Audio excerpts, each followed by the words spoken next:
All right, Scott, you're editor-in-chief of NRA's American Hunter.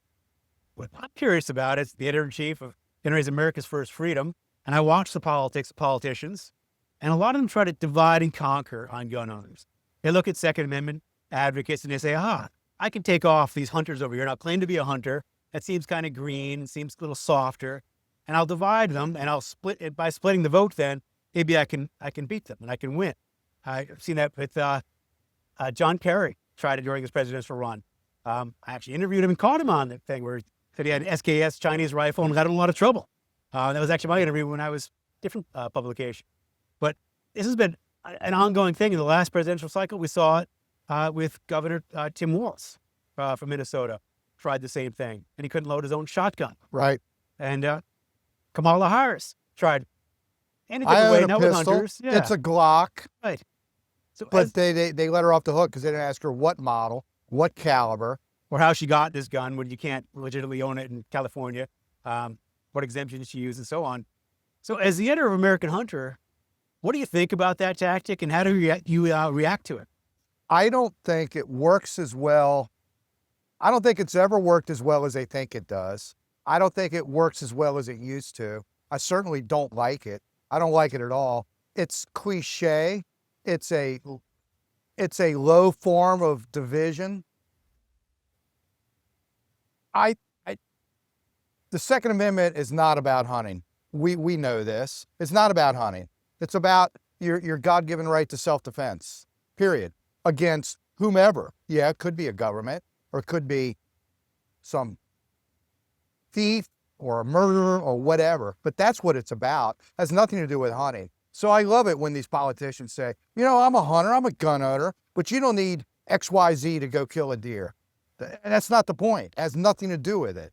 I have a God-given right to self-defense for myself, my family, or other people if I deem necessary. That's what the Second Amendment is about. That's why I think most of the world just thinks we're like some, not even quaint, but a quaint anachronism, like America and its frontier lifestyle and its Wild West has long-lived past its prime. I think that's really what a lot of people in the rest of the world think of us, but they've never been here. I think their perception is there's gunslinging on every corner, and it's not. So when these politicians play that, they're playing, when they use that kind of line, they're playing into that. It's a very much a globalist kind of worldview that I certainly hope, particularly our members, NRA members, I certainly hope all of them understand it's just a cliche. It's just a stereotype that's used to separate us. I was just telling somebody today, even bow hunters are gun owners. A lot of bow hunters we know will say, I don't want to be a part of that. I don't think I need to bow. Heck, I can't remember the last time I picked up my gun. Yeah, but you own a gun, don't you? You didn't get into hunting with a bow. Sorry, you didn't. I don't know a bow hunter who doesn't own a gun. And every bow hunter should belong to the NRA. If you want to keep that gun, that's right, you should join us. And so when politicians play into that kind of thing, it kind of bugs me. I think increasingly it's not working as well, in large part because look at the growth in gun ownership just the past couple of years. These are different kind of people who came to the gun world, even than the way you and I did as kids. We might have been brought into it because of family or friends, or we grew up with it. Some of these people are choosing to become gun owners as young adults. They don't know, they haven't thought long and hard about the Second Amendment. Is it for hunting, or is it about, they just know that they have a right to own a gun and they're going to exercise that right. And they have decided that my protection and my well-being is up to me. And I think I need a gun in my household in order to affect that. And then they are driving a lot of the new growth in gun trends and firearm design trends, some of the ammo and the growth in buying. That's all good in my book. A lot more Democrats own guns today than just Right. a few years ago. So is this bad political advisors who don't understand the gun culture in America at all, that are advising candidates, hey, maybe you can divide and conquer this constituency by splitting off hunters? Is that what's going on? And not just splitting off, it also is, it is the cheap way, the simpleton's way of dividing gun ownership in this manner. There's this show that I liked until last weekend. It's a new show called The Last of Us. It's a zombie apocalypse show, and it's on Max. It's on home box office. And it's in the future somewhat, and there are monsters in the world, and there are a lot of bad people because it's anarchy on Earth. This is 25 years after a virus has ravaged humankind. And The Last of Us are pockets of humans all over North America. We presume the rest of the world looks like this. Whenever they show bad humans, like raiders, a civilization, a colony of people who aren't really nice, they almost inevitably on this show them with AR-15s and all the kinds of guns that I think are cool, that a lot of people are buying right now. And the good guys almost inevitably have old rusty bolt actions and pump shotguns. What a stereotype. Politically correct guns and I get it. And that's what politicians are doing when they try to use that dividing line. It's a very simplistic way of doing it, and it belies any so-called knowledge they might have about the gun world. Well, they make fools out of themselves. When John Kerry was running for president, remember he talked about crawling around on the ground hunting deer. It just made no sense to any hunter. When Obama was president, he had a photo of him taken shooting presumably skeet or sporting clays, the gun going off with one choke, oddly, in this over and under shotgun, which just didn't make any sense. Why would one choke be sticking out the other barrel? It just didn't make any sense. I forgot about that. They make fools of themselves. They try to step into a culture they don't understand instead of just humbly showing a little respect and saying, okay, this is a freedom. It's a part of our U.S. Bill of Rights.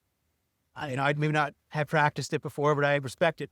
I think gun owner, okay, as long as you're not opposed to my freedom, now we can start to have a dialogue. But to try to step in and be a poser and fake it, this doesn't work. No, it doesn't work. It doesn't work. And we know people like that are desperate to set aside the Second Amendment. They really are. And they're out of ideas. None of this has worked.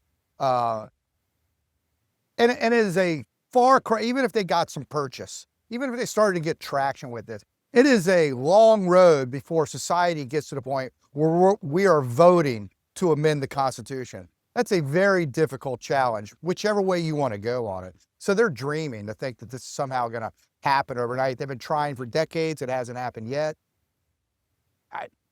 They always like to say, I understand hunters. I'm a hunter, but I don't need a AR-15 and 30 rounds to kill a deer. But it's not about that. And it's like they will acknowledge other historical precedent with other amendments in the Bill of Rights. And they always skip over the Second Amendment. They don't care to understand it, and they don't understand its historical relevance.